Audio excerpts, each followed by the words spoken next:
Nutrition, Metformin, and Respiratory Chain Disorders. Hi, I'm Chris Masterjohn, and I have a PhD in nutritional sciences. I am not a medical doctor, and nothing contained in this episode may be construed as medical or nutritional advice of any kind, or a substitute therefore.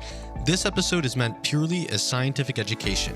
If you wish to act on any ideas presented in this episode, please consult your physician first, and never take anything herein as a reason to contradict medical advice. With that said, enjoy the episode. Alicia C. says, I'm wondering about genetic problems in the respiratory chain. My mom is 57, physically strong and active, but she's pushed through her whole life with low energy. Last year, her organics urine lactate was 4 times the reference limit, along with D-lactate 3 times the reference limit, pyruvate below detection limit, and all citric acid cycle metabolites near or over the range, except for succinate, which was in the second quintile. So I'm just interjecting here. If succinate is the one metabolite that's relatively higher than the others, then that kind of suggests a block in succinate dehydrogenase, which could be related to complex 2 in the respiratory chain. Okay, going back to Alicia's question. Parenthetically, after learning metformin inhibits complex 1, it makes total sense now why she could barely get off the couch or think straight for 4 months before quitting and feeling better immediately. End parentheses. I'm interjecting again. Berberin also inhibits complex 1, FYI. Okay, going back to Alicia's question.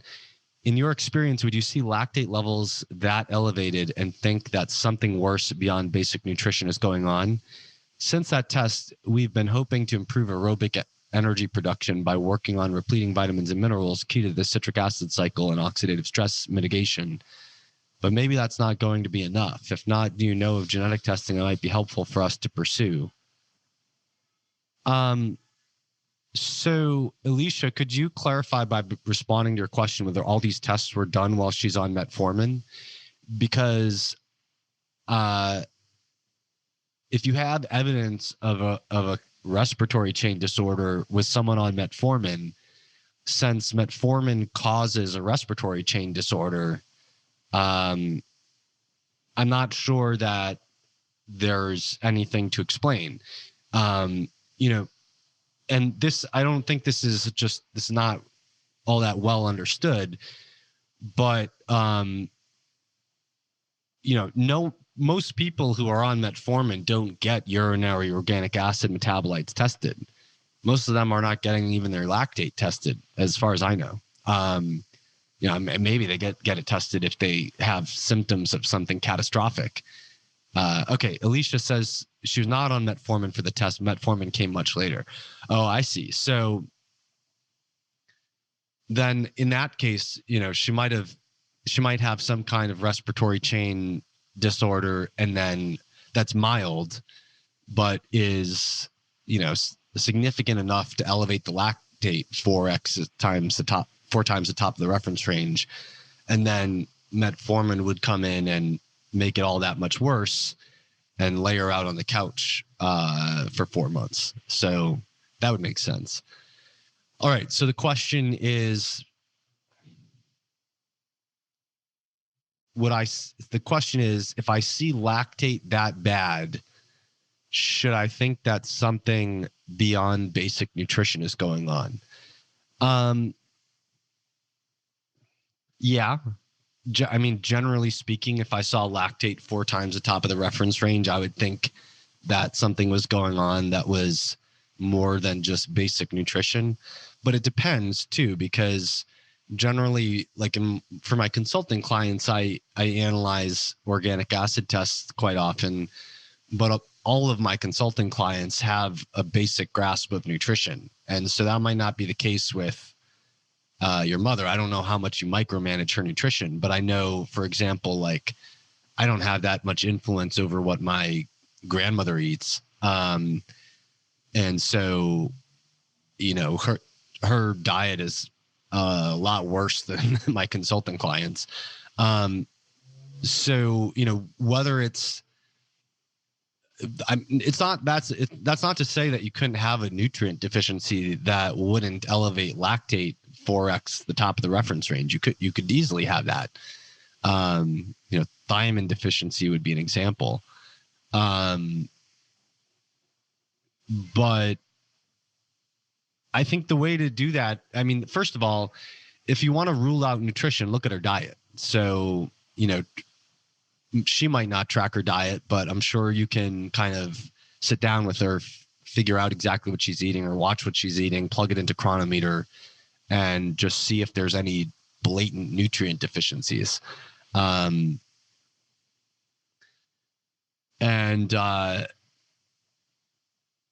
She's 57, so guessing she has a decent chance of being menopausal, but I don't know if she has a tendency of having been anemic, but iron would be something worth looking at as well. But in terms of the succinate, if a nutrient is going to, let's, granted the succinate's only in the second quintile. And granted also that urinary citric acid metabolites don't necessarily tell you the citric acid cycle in every cell. But if we just assume it's significant, then the only nutrient that really sticks out as being specific to that step in the citric acid cycle is riboflavin. So, you could give a quick test, just give her 400 milligrams of riboflavin, rerun the test in a month. That, if that's a nutrient issue, that should be cleared up real fast.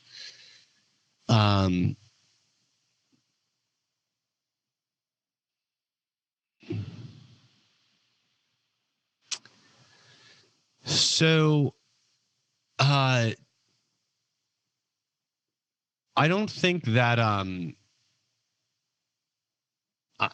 I don't think you're going to get good genetic testing for a respiratory chain disorder that's going to be looking at the specific genes.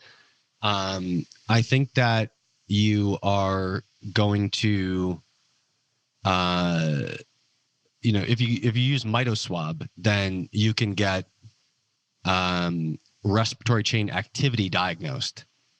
But that's but I don't think genetic testing is actually going to do it. Hold on one second. I'm going to consult the book. All right. So this is from the Soderbergh inborn. I don't know. Looks like that's coming out backwards to me. Inborn metabolic diseases, 6th edition. And so what they say is that the main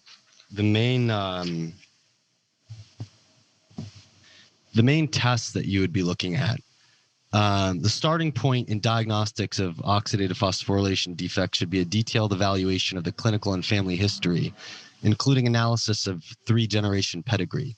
Diagnosis can be extremely challenging because of the heterogeneous clinical presentations associated with many oxidative phosphorylation defects with a wide differential diagnosis. This means that a high index of clinical suspicion is needed. So they're referencing clinical suspicion as one of the key initial screenings. So signs of developmental regression, often associated with infectious disease, are typical findings. Precise clinical investigations, metabolic tests, and screening for multi-system involvement should be performed. Depending on availability, the use of genetic screening tests, especially whole exome sequencing or whole genome sequencing, should be considered early in the diagnostic workup. Functional studies of oxidative phosphorylation enzymes and tissue biopsies could either come later in the diagnostic workup or can be performed in parallel in acutely ill patients. So they cover lactate measurements, looking at pyruvate, urinary organic acid analysis, looking at neuroimaging and which organs are involved, tissue sampling for looking at specific tissues involvement, histopathology, electron microscopy, uh, investigation of the actual activity, which is what I was talking about before, where Mitoswab, for example, offers a commercially available test of the activity of each complex. And what they say about genetic investigations is in recent years, next generation sequencing of the whole mitochondrial genome, together with high throughput genome wide sequencing of the nuclear genome, has forged ahead in genetic testing of mitochondrial disorders. Since oxidative phosphorylation defects are an extremely heterogeneous and fast expanding group of genetic disorders, the investigation of single mutations or single genes is only useful in a subgroup of patients with a clear clinical picture and few underlying mutations. Most clinical manifestations of mitochondrial disease have been associated with a large number of different gene defects. So, I mean, that statement right there is very interesting. I'm going to read that again. Most clinical manifestations of mitochondrial disease have been associated with a large number of different. Oh, actually, never mind. I was misinterpreting that statement. I thought they were saying most cases were polygenic, but I think they're saying, yeah, I think they're just saying there's so many different genes implicated. Okay. Lee syndrome is a particular example of a genetically heterogeneous disorder currently linked to more than 75 genes, where targeted sequencing is indicated in only a few exceptions. So what they're saying there is there's so many genes, and so just this one mitochondrial disorder has more than 75 genes implicated in it. So you can't say like I'm going to look for the gene for Leigh disease, because there's so many. Anyway, for this reason, whole exome sequencing is currently the state-of-the-art next-generation genetic screening. Although some centers use next-generation sequencing of large gene panels such as the mito exome. Whole genome sequencing is expected to be taken up into routine diagnostics in the near future. Interpretation of the resulting data will remain challenging, with variants of uncertain significance identified in many investigated patients. However, owing to growing numbers of available control and patient sequences, more and more variants will be classified. Screening the mitochondrial genome for large-scale rearrangements and/or depletion requires other techniques such as long-range real-time or digital PCR, and it is important to investigate a clinically relevant tissue such as muscle. All right, so what they're saying is they don't know all the genes involved, and so what you have to do if you're going to investigate it from a genetic perspective is do a whole genome sequence, and you have to look at the mitochondrial genome and the nuclear genome, because some of the mitochondrial proteins use the mitochondrial DNA, and some of them use the nuclear DNA. So you have to get the whole nuclear and mitochondrial genome sequenced, and then you hope that you find a variant in the thing that you suspect that might explain it, which you may or may not be able to verify that has been found somewhere else that you know does something. But what you might wind up doing is, well, we have a variant in this protein involved in complex 1 or complex 2, and that might be involved, but we've never found this variant before, and so it might not be involved, and we don't know anything about it. I mean, that's where and then of course, if you can sort of verify it with looking at the activity and show the activity is low, then that might lead to sort of first ever documentation of that particular variant being associated with that condition. So anyway, there's various companies that do whole genome sequencing. I'm not sure off the top of my head whether they're doing the whole mitochondrial genome or just the whole nuclear genome. I really don't know, but Veritas and Dante Labs come to mind. I know there's others. I'm not well versed in that, and it's not like it's not an exact science at this point, because there's just so many variants that might be found whose significance is unknown, and so you're probably going to have to work with like a clinical geneticist if you want the whole genome sequencing to clearly pay off in explaining what's going on. But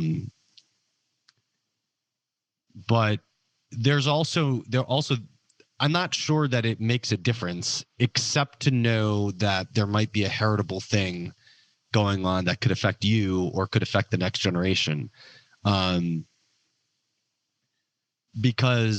But in terms of helping her, I don't see what it would do that's actionable, because there isn't really any